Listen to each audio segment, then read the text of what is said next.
Good evening. I'm Dr. Fred Rouse, the Real Money Doctor, and it's currently Friday, April 10th. It's just a few minutes before 7 o'clock. And are you grieving? In today's recap, I want to know, are you really grieving? And how that affects your ability to get, protect, and enjoy your money, your life, and your retirement. With over 49, God, right now it's unbelievable. 492,000 cases right now, COVID, in the United States. 492,000 cases. Over 18,000 deaths right now in the last 3 months. In New York State, over 172,000 cases. And over 7,900 deaths so far. 5,800 of those are in New York City by itself. And New York State appears to be at its peak because some of their numbers on the front end are starting to come down just a little bit. But New Jersey, over 54,000 cases right now, over 1,900 deaths, and the projections look like they're about a week behind New York for its peak. So there's a lot of people that are sick and dying, and they're not just numbers. They're real people. Okay, and it's easy to gloss over these things, and they're just numbers. Well, they're not. They're really just real people. Okay, and maybe you know someone. Okay, maybe it's a mother, maybe it's a father, maybe it's a brother or a sister, an aunt or an uncle, a friend, a relative, a coworker. Okay, these are real people. They're getting sick, not having a good time. Some of them are actually dying. Are you grieving? With the nurses, doctors, respiratory therapists, EMTs, police, firefighters, all of the middle-class people that are working, okay, driving the buses, stocking the shelves, delivering our packages, keeping the utilities running. Okay, they remain on the job providing basic services that we need. And at this level, they're still getting sick, and they're dying too. Are you grieving? As the president continues to be more concerned about his ratings on his daily briefings, and he continues to scold reporters that are asking just basic questions, okay, it's really difficult to see why he refuses to fully invoke the Defense Production Act. State governments are still scrambling around trying to figure out ways to handle a national problem at the state level. The president has made it very clear that he's just backup. Okay, leaving 50 state governors to go and fend for themselves, trying to get supplies, PPEs, ventilators, which are only halfway under control at this point in time, and testing, and he's just there as backup. This is a national problem. You get 50 governors trying to scramble around getting materials, and they just can't do it. They're bidding against each other, and then the federal government comes and sweeps in and takes the materials at the last minute when they thought they had them done. Are you grieving? The markets are still down over 20% from the high just 2 months ago. The economy lost over 701,000 jobs last month. We're now at 10% unemployment nationwide. Or that for every percent uptick in unemployment, there is a corresponding percent uptick in suicides. And now the president is pushing for an early opening for the country, for the economy. He's looking for May 1. Okay, when all the science and all the medical professionals are saying, no, don't do it. I personally can't see how reopening the economy and getting people back to work until you actually know whether or not they're infected. And if they have been, are they cleared or not yet? You can't do that without massive testing. New York State did 10,000 tests the other day. If they did 10,000 tests for the last 30 days, and they couldn't because they didn't have the materials to test, but if they did, they would have tested 300,000 tests. That sounds really, really good. Up until the point when you understand that New York State has a population of 19.8 million people. That means they would have tested basically 1.5% of their population. The governor of Texas came out earlier in the week, and he tested 100,000 people to date. 100,000 Texans were tested to date. This was earlier on Monday, Tuesday, Wednesday, somewhere in there. And that sounds like a really good number, too, until you realize that the state of Texas has a population of 28 million people. That means he's tested less than half of 1% of his entire population. The president said they're doing 100,000 tests a day. He gets up there on a podium, we're doing 100,000 tests. And that really sounds like a good number. Until you realize that the population of the United States is 327 million people. So with all the testing they've done, with all the testing, they're constantly doing, okay, and you really have to be really, really, really sick to get tested to begin with, unless you're part of the elite class. Even with all that testing, the U.S. has tested less than 1% of its population. And of the 1% it's tested, 25% of those have tested positive for COVID. The frontline workers are still having problems getting tested for themselves. That's why you need a single, non-political, and that's really difficult at this point in time, a single non-political military person with serious background in logistics who understands how to move things, how to take charge of the supply chain, and get a coordinated federal response to what is undoubtedly a national problem and get the testing done. All of this relates directly to your ability to get, protect, and enjoy your money, your life, and your retirement. And that's really my only concern. Are you grieving? A lot of people are. A lot of people are grieving the loss of loved ones. They're overwhelmed. They're angry. They're frustrated. They're not having a good time. They're grieving the loss of a job and its income and the security that came with that. They're grieving the loss of the calm and semi-sanity that they knew before all this nonsense got started 4 months ago. How people handle grief is really interesting. There are 7 main stages of grief. Shock and denial are the first 2. If the news of an event is just so bad that you could just be stunned in a numbness. You could be actually numb.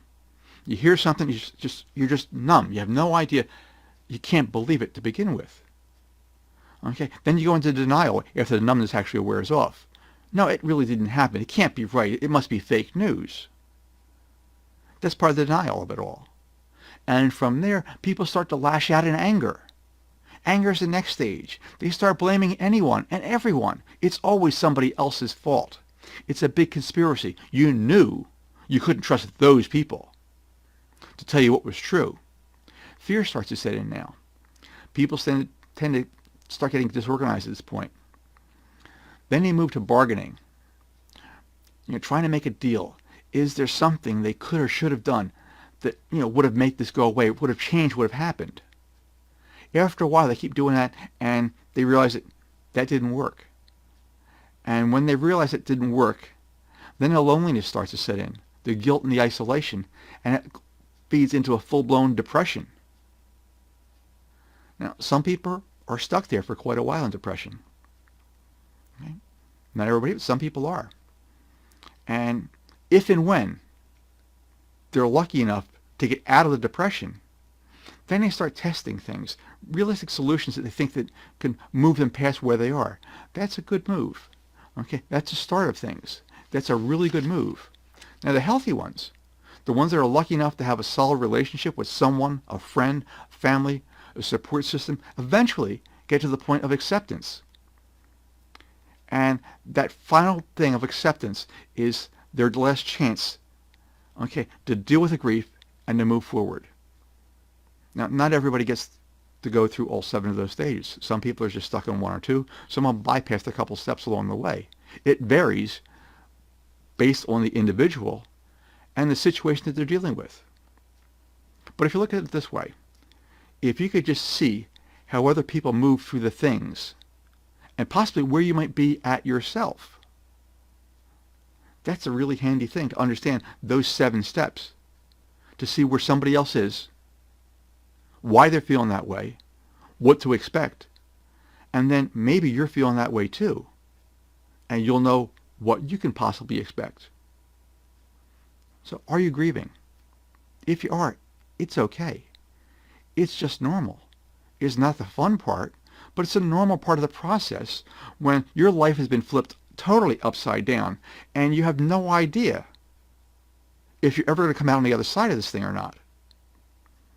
There are ways to survive, recover, and actually thrive if you look for them. There really are. For starters, okay, stay with the basics. Okay, put some daily routines back in your life. Keep to a schedule. Okay, that schedule helps maintain your sanity. It really does. Okay, it used to be boring, but that boring schedule helps keep you sane in difficult times. You need to plan your finances at least for the next 3 months. If the president opens this up by May 1, hey, that's great. May or may not do it, I don't know. Okay, if he does, without the testing, you're going to see some more flare-ups, and we could end up back to where we were. Okay, so plan your finances for at least the next 3 months. Now's the time to rethink your plan A. I talk about this every night I come on. Things have happened. Okay, your world has been upended. It wasn't your fault, just things happened. Okay, you really need to rethink your plan A. Your plan A is a W-2 job that dictates your life and your income. As long as that exists, somebody else is controlling you and your life and your finances. You need to do something for yourself. Get a plan B. Think of something that you can do, some business that you can do on the side that you control. Something that you control. It's a novel feeling when you control your own destiny. And you can do that. And at some point in time, that side business, that plan B side business, could eventually and should eventually take over your plan A. And then you'll get a certain amount of freedom that you didn't have before. And that freedom is an amazing thing. Now, if you go out, okay, you need to wear a mask. Okay. The virus hasn't gone away yet. It's not going to go away for a while. And come the fall, it could reemerge. We're not going to see a vaccine for at least another year to 18 months. They're working on treatments, but they're nowhere near there yet. They're doing some testing. That's still going to take 6, 8, 10 months before that comes into place. So if you go out, wear a mask. The virus doesn't move by itself. People move the virus. If people don't move, the virus doesn't move. Stay at home. It's that simple. Stay at home. Don't have family gatherings. I know, it's Easter. Okay? Just had a Seder yesterday. I'm an Italian guy from South Philadelphia. My wife, Dr. Terry, is North Jersey Italian. Okay? But she did a Seder last night, a virtual Seder, though. She had her laptop up there. She had the table set. And we're doing a virtual Seder right there with a computer. It was an interesting experience. But again, don't go out. I know it's very difficult, especially for Italians and Jews that are very, very, very communal by themselves. You can't get into an Italian family or a Jewish family without tons of hugs. It's just part of the thing. Okay, you can't do that now. That lack of touching someone, feeling someone, leads to a certain amount of isolation all by itself. Okay, adjust to it. It's difficult. Okay, but you'll get through this thing. If you have to go out, and you will have to go out for something at some point in time, for essential items like groceries and medication, okay, if you go out, wear a mask. Don't change your behavior to avoid infection. Assume you're infected and change your behavior to avoid transmission. It's the only thing that makes any sense. It's the only thing that is causing those numbers on the front end to come down just a little tiny bit. The admissions are down. The intubations are down just a tiny little bit. The deaths are up.